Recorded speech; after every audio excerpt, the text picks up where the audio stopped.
Welcome to the ASA podcast, where we focus on subcontractors, the construction industry, and the issues and people making an impact. The ASA podcast is brought to you by the American Subcontractors Association and the foundation of the American Subcontractors Association. Hey everybody, welcome back to the ASA podcast. Today we are talking to Mike Oscar about how the ASA's GRC assists state legislative priorities. So Mike, welcome back again. Thank you. Oftentimes, when we hear about ASA National, we hear about their federal-related issues. And what is that federal-related issue, whether it be a regulatory or legislative issue, how is that going to impact me directly at the state level? And I'm told that by members, I'm told that by the EDs, I'm told that by board members, and from the committee.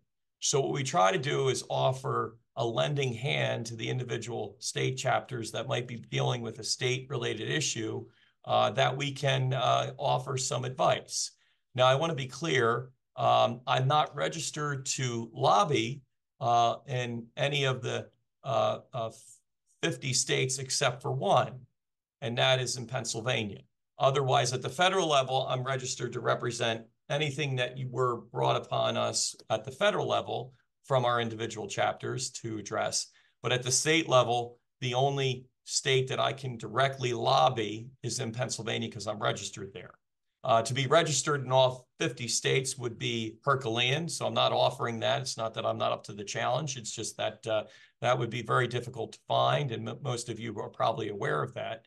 But what we can do is kind of set up the play, meaning that we can give you enough information to get you started and then direct you once you get started on how you can advance the legislative item that you're working on. So there are many different issues like that.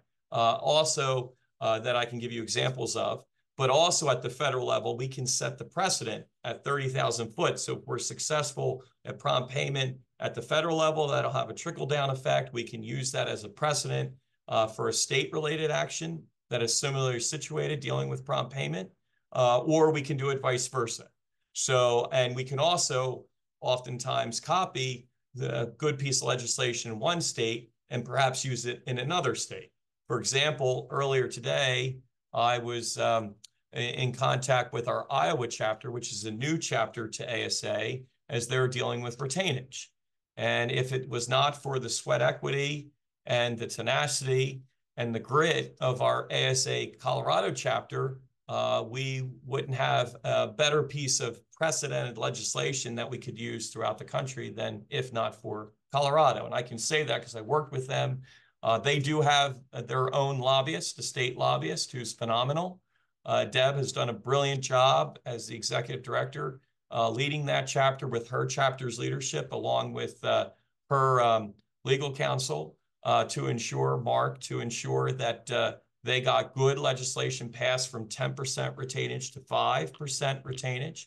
Then we were able to take that legislation and help our Washington chapter, which was a couple of years just established in the last 2 or 3 years, based on that issue.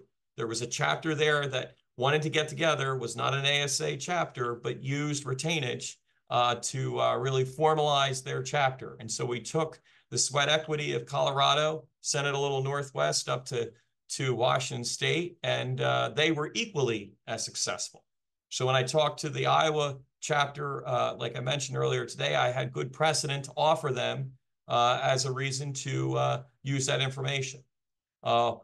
Tremendous chapter, and again, I compliment all of them, but I've worked with all of them. I've traveled to most of them because I think it's important for them to hear from me and for me to hear from them. But our DC Metro chapter, they dealt very effectively in Virginia on paid if paid and to eliminate that clause. And so when I went out to visit the New Mexico chapter dealing with Gia and her team and Ray Moya, who serves on our board, and Marnie, who also serves on a board from that chapter, I sat down with them after lunch and I gave them a little bit of a playbook. You know, when it deals with legislative strategy, there really isn't a playbook. It's a matter of, you know, having your hands dirty and seeing the legislation being made, you know, the sausage making process, so to speak, being made, and understanding where I could provide some advice and counsel. So I sat down with them for well over an hour and a half talking about how the DC Metro chapter working in Virginia to stop that from happening, paid if paid, and now they're going to take that up in New Mexico, kind of give them some tools in the toolbox. And what will happen is they have a starting point, and what will happen is that as that plane, so to speak, or that piece of legislation leaves the station or takes off, we'll be able to guide them as they go through the process. Earlier this year, we had a tremendous issue in Louisiana. The Baton Rouge chapter got a call from their executive director. Angie called because I did not know this. Okay, you learn something new every day. But in their legislation, in their actual legislation, it says in Louisiana that their construction advisory board must have 2 members from ASA. I've never seen where a construction association actually was identified in a piece of legislation. That's pretty incredible. Well, they were about to lose that seat. And so what happened from there was I could lead them to the committee. I could lead them through who the committee members were. Kate and I, who's on my team, she was working rapidly behind the scenes along with me to figure out who we need to go to, who would be a good bill sponsor. But I wasn't on the ground. This was actually what I called the Good Friday surprise because it happened right over Easter, and the vote was coming up Easter Monday. And the thought of me leaving my family to go down to Louisiana was not at the top of the charts, because even though Shanna works for me, she truly is the Speaker of our House, and that wasn't going to happen. So working with ASA, the board, they actually gave a stipend of funds to Angie to hire a state lobbyist for that issue to maintain those 2 seats, and she was successful. Out of that discussion, believe it or not, at the recent board meeting in June, they decided to put an advocacy fund together for situations like that at the state level, where we can designate some funds from the National Association to supply them to an individual chapter that's working on an advocacy issue where they may not have a lobbyist. Each chapter is different. We have well over 30. Some resources are delegated or allocated to different things. Not all chapters want to get involved in legislation, but those that do, if they can't hire a lobbyist, now we have, and if they can, that's great. But if they can't, now we'll have an advocacy fund that they can draw upon. So I mentioned those 2, along with Central and Western Pennsylvania. I mentioned that I'm a registered lobbyist in Pennsylvania. I did help those chapters. We have very strong chapters in Central and Western Pennsylvania, but we dealt with prompt payment. That was a very involved discussion with various House and Senate legislators, but we got it done in 2018. We got it done. And we now have prompt payment, so that if you don't pay a subcontract within a certain time period, they have the right to suspend work. It's not something we want to do, but it's a tool or a hammer in the toolbox to get the attention of the GC and the owner to pay our guys and to pay them on time. We're currently battling anti-indemnification, and it's a struggle. And I'll tell you why. It has nothing to do. Everybody understands the merits of what's important about indemnification. They don't say that subcontractors are being disingenuous by asking for anti-indemnification rights. But Pennsylvania is one of only 4 states left in the country that doesn't have anti-indemnification laws in place for construction. And yeah, and so that being the case, we're working very hard, but we're getting tremendous pushback from the home builders. Not happy with it. The trial attorneys, because they don't want any sort of reform measures right now in place, because the trial attorneys look at Pennsylvania like the wild, wild west with anti-indemnification. So they don't want to upset the apple cart. They're happy where they are. And so we've got to work through them. And then we have to, and believe it or not, it's not the general contractors that are against us. The general contractors in Pennsylvania with anti-indemnification are on the same page, because in contracts in Pennsylvania that are written at the state level, contractor is ubiquitous. Doesn't matter if you're the prime or the sub. So we're equally as impacted. So it's the insurance federation, believe it or not. And so there's the 3-legged stool. I call them the 3-legged stool obstructionist that are not allowing indemnification to move forward in Pennsylvania. But we're going to be successful there. Stay tuned. In DC Metro, very active, along with our Baltimore chapter dealing with prompt payment and the prohibition of paid if paid. In California, across the country, dealing with the completion and inspection of various trades work. and how that's being handled. Also, too, in California, when they were deciding at the state level, which had a direct impact at the federal level, industry recognized apprenticeship programs along with independent contractor rule. The reason that became so important in California is because you had Uber and Lyft start there.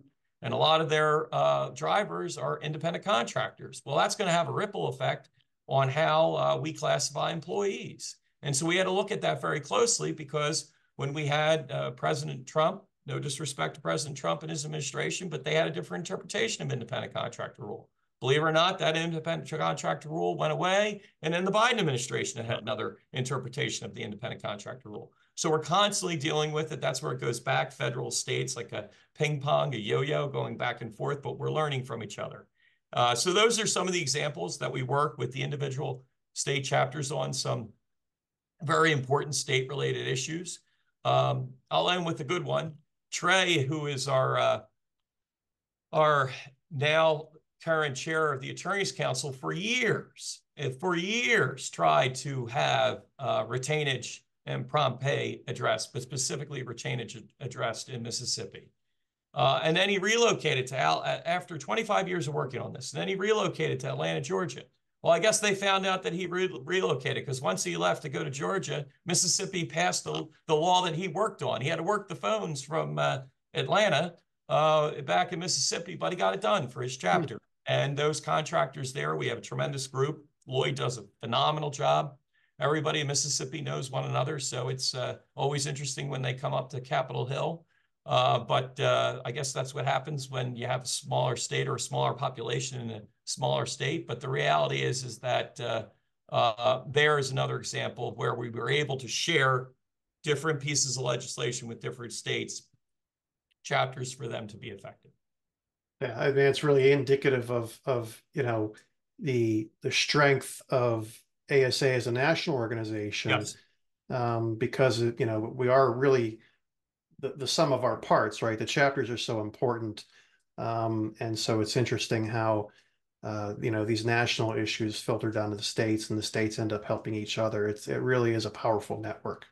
It is. It really is. I'm very proud of it. I don't say this to to sound obnoxious, but I did make it a part of my job to go visit the chapters. I think the board was very happy to hear that when I came on 7 years ago. It's not that I'm looking to increase my flyer miles or my air traffic miles up in the sky, but what I think is very important for me is to sit down and have those conversations in the hallways outside of the presentation, or maybe even during the Q&A for the presentations that I make, or sitting in the meetings just as an observer and be able to offer that advice. And I think that's where that relationship between national and the state has really been effective, and where we're sharing information to really make sure that they can be successful. Yeah. Yeah, that's outstanding. And so you've all heard it here, and you've heard Mike talk about it. ASA chapters, certainly national is here to give an assist if you need it, at least in pointing you in the right direction. So right, that is correct. Terrific. All right. Well, thanks again. Very educational. Very much appreciated. Until next time. Thank you, everybody. Thank you for listening to the ASA podcast. For more subcontractor-focused content, visit us at asaonline.com and fastcares.org. You can also follow us on LinkedIn, Facebook, Twitter, Instagram, and YouTube.